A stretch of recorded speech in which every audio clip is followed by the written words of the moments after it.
everybody. So today we have the challenge of rigging these limbs over the building down there. And as you can see, well, you might not be able to see because of the maple leaves down there, but there is no room between the building and the tree to do anything right below me.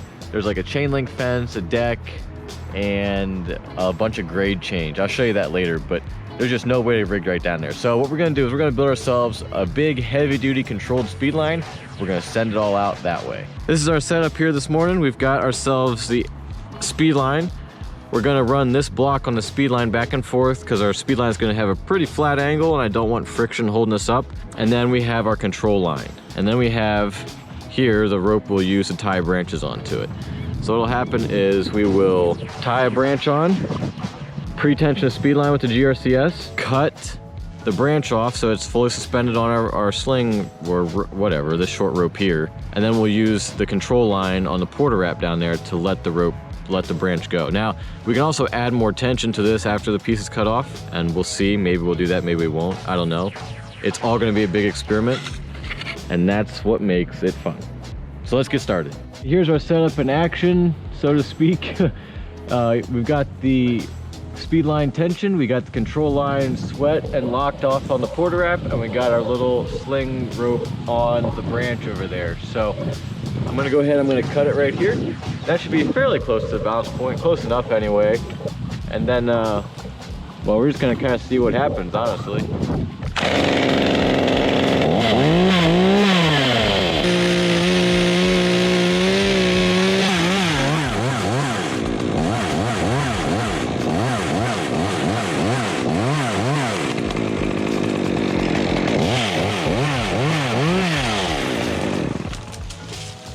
Alright, it might be a little tip heavy, but it's for the most part pretty well balanced. Let's go ahead and tension up on the GRCS, if it'll even tension anymore. Yeah, look at that. Alrighty, go ahead and unwrap the blue rope down there and let it down nice and slow. Come on down. There it is. Go nice and slow and just keep following my instructions until I tell you to stop. Keep going, keep going, keep going, keep going, keep going, keep going, keep going. Stop right there. We're just starting to drag the roof a little bit. So I want you to go ahead and lock off the blue rope and we'll put some more tension on the GRCS. Okay. That's good, stop. Go ahead and go back to the blue rope and let it down a little bit more. Come on down. Keep going. It looks like the tips are going to drag the rope a little bit, which I don't love, but I don't want to put any more tension on, so keep going. Keep going. Keep coming. Stop. Go back to the blue rope. You need to let more out of it. Yep. That look good down there? Yep. Perfect. Alright, go ahead and go back to GRCS. Alrighty, there we go. To my disappointment, we might have to take a little bit smaller pieces just to keep from touching a roof like that, because I don't want to do any more of that. I'd say it's going to work out pretty good. We're going to get this whole side of the tree down that way. Alrighty, I need more tension in the speed line so don't drag that block up over the edge of the roof. Keep going. A little more. That ought to do it. Lock that off. And go back to the blue rope and pull on it. Alright, so next thing I want to do is I want to figure out a way to keep those tips up. Well, I already have it figured out, but my plan is to put just a regular old speed line sling out on the tip where it's not super heavy, and then come back a little bit past the balance point on this limb somewhere. And I think it's going to let us take a limb out that's way longer than the vertical space we have between the rope, because it's not going to flip up or anything like that. It's going to stay parallel with the rope. At least that's the plan. Alright, so we got our speed line sling all the way out there. We got our block tied back here. What we're going to do is we're going to cut this off, and these hard angles in the speed line are going to all straighten out, and it's going to mean that this is going to be hanging with a lot of slack on. We'll use the GRCS to tighten up the speed line and lift that branch higher before we send it down, make sure we got plenty of clearance. We got everything ready to go. We're going to go ahead and cut this off here.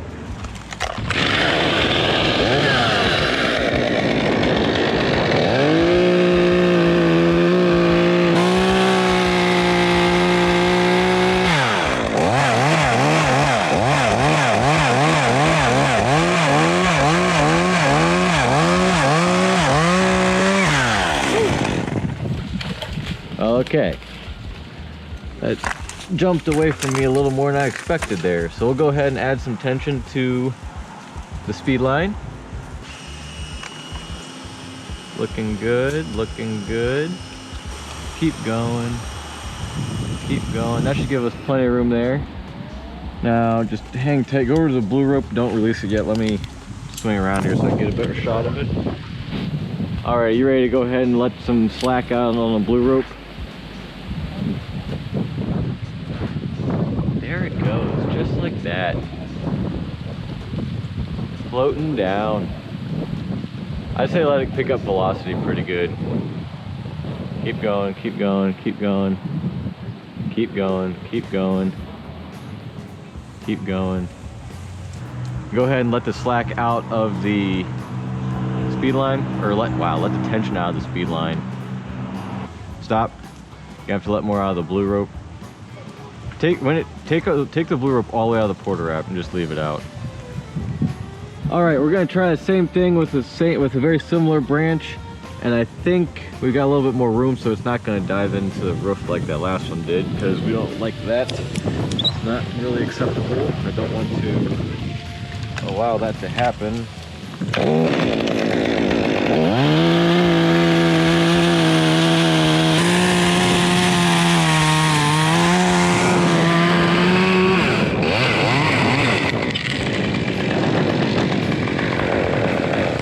It wasn't bad, but it did the same motion.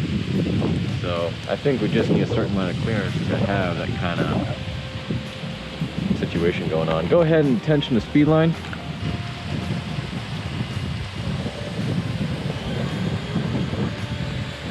Keep going, keep going, keep going. Stop. And go ahead and let this go pretty fast when you let it go at the control rope there.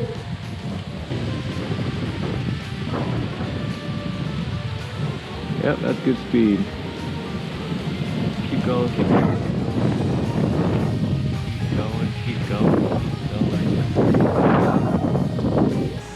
Slowly, very slowly. Alright, this is a little bit of a bigger limb. It's also a little bit wider at the tips, which is something to consider in our situation here. It's also out of line of the speed line. The speed line wants to be over there about 10 feet. So I'm gonna make a conventional hinge and it's gonna swing over and hang up in there. And then we'll be able to tension the speed line again and let it down.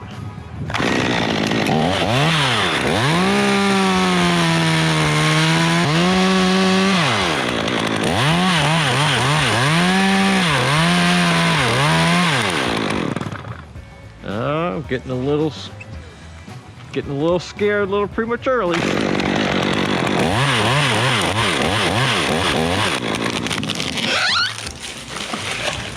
Nice. Just barely fit, which is perfect. I guess it technically didn't. There's a couple very small twigs dragging, but obviously not enough to keep it from swinging. So go ahead and tension.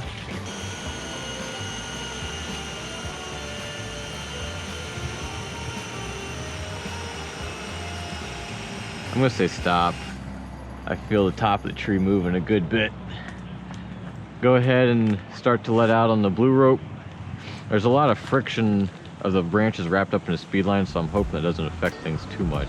Well, that branch was all wrapped up in a speed line because it flipped when it came off the stub here. And so what we did is I just threw a rope onto it and threw the rope over the house and had the boys pull it on down the speed line there, and everything worked out well. It just took a little bit more time. Well, much to my disappointment, it was kind of cold out today and the GoPros weren't working real good, and well, it is what it is, and now we're back in the shop. But I just wanted to take a moment to wrap up kind of what I learned from my experiment today and what I would do differently next time, so that way you guys can know that information without finding out the hard way like I did. So here's a basic model of what our setup was up in the tree. We had our speed line, we had our control line, and we had our load line. And this is just the exact same piece of rope I used up there, and this is just some climbing rope that I had laying here that was easy to use. But basically what it is, I had two bowlines tied one to either side of the block, which seemed like an okay idea because there was plenty of room in there, because this is a 3/4 block, these are only 1/2 inch ropes. And I thought, you know what, this will be okay. There'll be enough weight sitting on this rope to hold the block straight, and it's not going to want to turn like this or anything. But that was not the case. So I definitely saw this thing going down the rope at like an angle like this a few times, dragging the side plates. And there was a couple pieces that we had a really hard time getting to go on their own, even though we had a decent bit of slope in the speed line and we were tightening this thing up. And so I don't know if maybe that was contributing to it. Either way, rubbing on the side plates is not a good, acceptable practice. So my thought was that the rope sitting in this would keep the sheave, you know, seated on the rope, and that would keep it from rotating. But especially when you stretch this thing real tight and there's not a lot of bend in the speed line, it doesn't have a lot of rotational resistance. So this side-by-side thing was not a great idea. It worked, but not a great idea. I think if I had to do this again, I would at least pursue maybe putting a Blake's hitch from this rope to this rope, still using this rope as the load line and letting it be the only rope in this block, but instead Blake's hitching the rope onto here. I don't think I would do it vice versa, where the load had to be suspended by the Blake's hitch, but this really isn't getting that much force, you know, it's only receiving a percentage of the actual weight of the load, whereas this rope receives 100% of the weight of the load. So that's the arrangement I think would be better. Another option would be to just tie this control line onto the piece. That's lots of extra tying, and then you still have to have your ground man tie this rope onto the block to get the block back up to you. Which brings up another element of this whole situation. It was a lot of work to get this block back to the climber for us. There's probably better ways to do it, but what we ended up doing was we just tried to get the block to a spot that I could get to it as a climber, just by pulling it back up with this and then slacking the speed line. And it worked, but it was just slow and a lot of moving around in the tree that probably didn't have to happen. I think this is a scenario where the utilization of a crane would have been more efficient than just going out there with a couple of guys and some ropes and trying to go about the hard way. It was definitely a fun idea, and I'm really glad we took the time to try it, but not so sure I would try it again for that scenario.